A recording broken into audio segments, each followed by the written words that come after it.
The Chicago Digital Accessibility and Inclusive Design Meetup presents What's Up with the Captions with Imelda March. Hello, everyone. Well, my name is Imelda March. I am a newly minted UX designer, and one of my interests lies in information architecture because I used to work for a cycling publication, and all I did was take pictures, edit pictures, and write an interview. Also, Olympians who are probably you saw them on TV on the last Olympics. Anyways, my presentation is mainly taking you down the road of accessibility. I am new to this, learning, just like many of you here in the audience. So I'm just going to take you down a little bit down memory lane. The first caption came on television in 1970. I didn't know that. I found out today, a few days ago as well. I became more, but before I continue, I have a question for you. Raise your hand and tell me how many of you watch videos with captions on? Great. You'll be happy to find out that 85% of you users do that through Facebook. Actual stats here.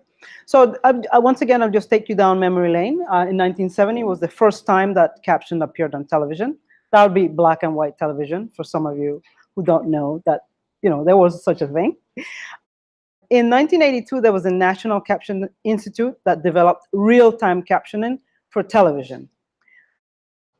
In 1990, the passage of the Television Decoder Circuit Act. And what that is really all manufacturers in the United States had to manufacture the television with a remote control that allowed anyone with any type of user impaired, either hearing or also oral communications, be able to program their box or cable to be able to take part in any programming on television. And in 2010, the first Century Communication and Video Accessibility Act. And all that means is that all the laws and regulations that were out there were upgraded in 2010 to go along with all the new media that were coming on board at the time. And these are still ongoing things that are going on. And lastly, in 2012, the FCC establishing closed captions for all type of television. So I'm sure you were all watching on Sunday when the Chicago Bears had an amazing game. Any of you had closed captions on?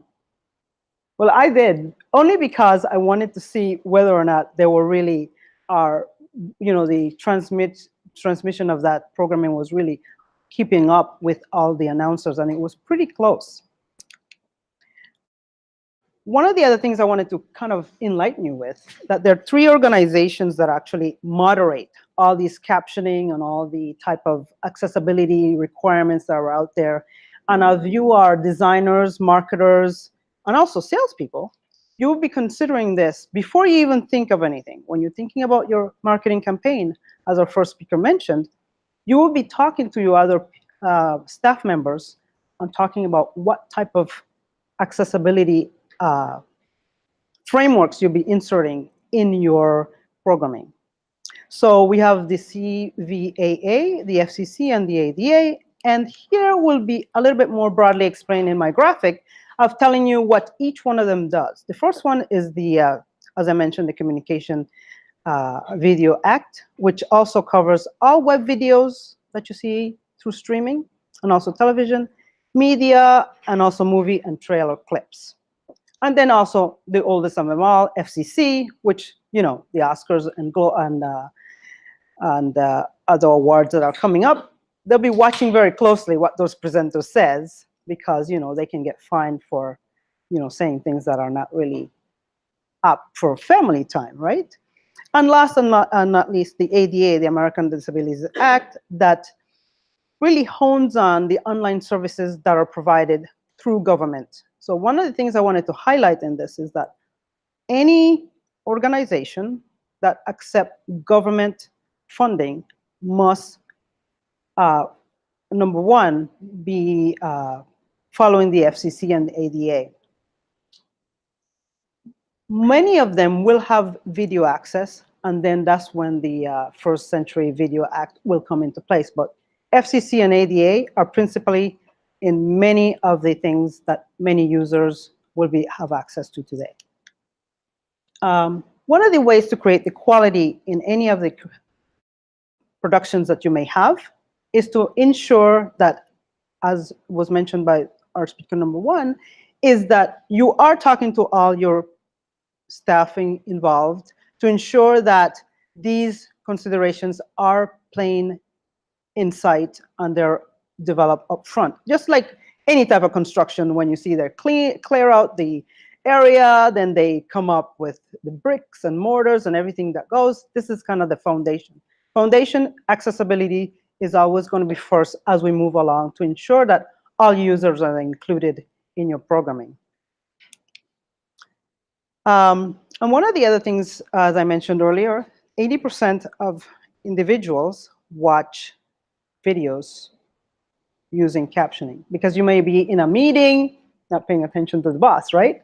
You may be watching the football game or the hockey game or any other programming that you are, but you are watching it with captions.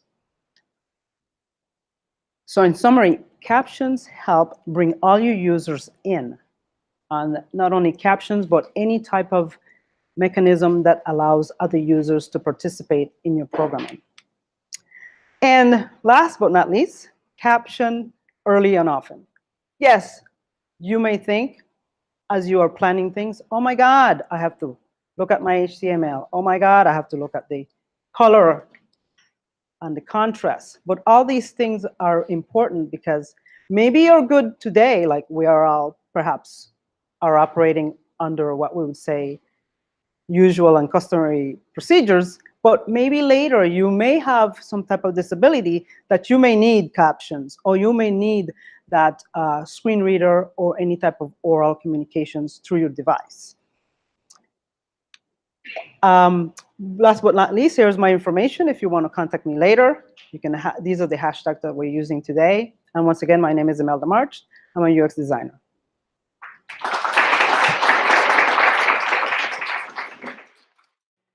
Thanks to our speaker, Imelda March.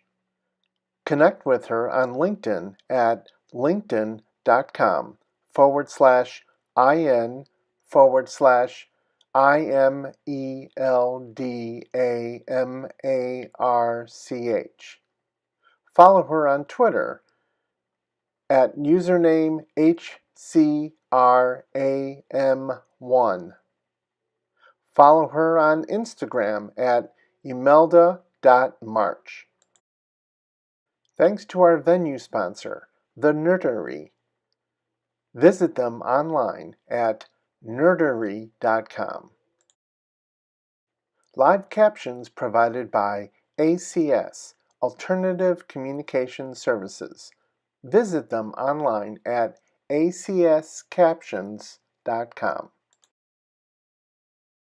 Live captions sponsored by McDonald's. We're loving it. This has been a production of the Chicago Digital Accessibility and Inclusive Design Meetup. Visit us online at meetup.com/A11YChi. Follow us on Twitter at twitter.com/A11YChi. Follow us on Facebook at facebook.com/A11YChi. Subscribe to our YouTube channel to view recordings of past meetup events at youtube.com/C/Chicago Digital Accessibility Inclusive Design. Copyright 2018. All rights reserved.